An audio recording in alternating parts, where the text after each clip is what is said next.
bienvenue dans la BD de la semaine dernière. Sortez vos guns, aujourd'hui on tire sur Lady With Gun. Lady With Gun, c'est dessiné par Anne-Laure, scénarisé par Olivier Bocquet et c'est sorti aux éditions Darko.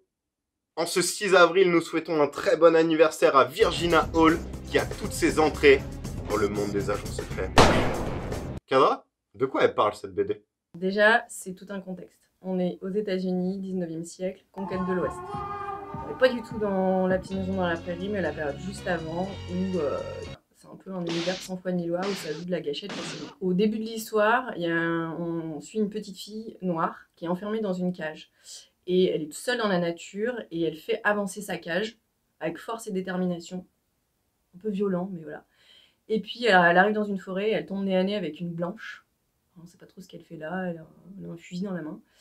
Et la petite noire l'interpelle en lui disant hey, tu vas me sortir de là ou pas? Et la blanche lui dit oh oui, pardon, évidemment. J'en dis pas plus, parce qu'il faut la lire. Kadra, ça parle de quoi cette bande dessinée? C'était pas la bonne question. Kadra, pourquoi t'as kiffé Lady With Gun? Les personnages principaux, c'est que des nanas ultra badass, et ça fait plaisir.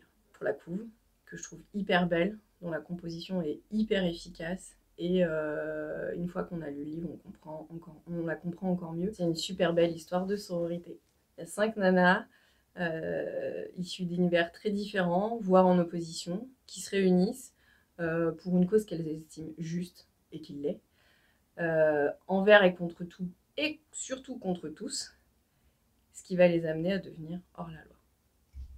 On est sur une histoire assez dure, dans un contexte assez dur, avec des personnages qui ont vécu des histoires assez dures, mais qui pourtant prennent la vie telle qu'elle est, elles y vont, elles se posent pas de questions.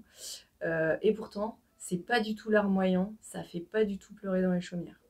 Pour le dessin et pour le découpage qui sont hyper efficaces, on est vraiment plongé dans l'histoire, même dans les scènes qui sont un peu tirées par les cheveux, on y croit, on est à fond. C'est hyper jouissif. Pour un tome 1, c'est hyper réussi. Ça pose bien les bases de l'histoire, bien les personnages, et que tellement hâte de lire la suite. Kadra, merci beaucoup pour ton avis sur cette bande dessinée.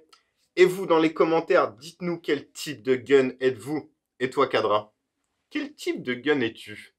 Je suis le Desert Eagle de Lara Croft, parce qu'il peut pas faire de mal.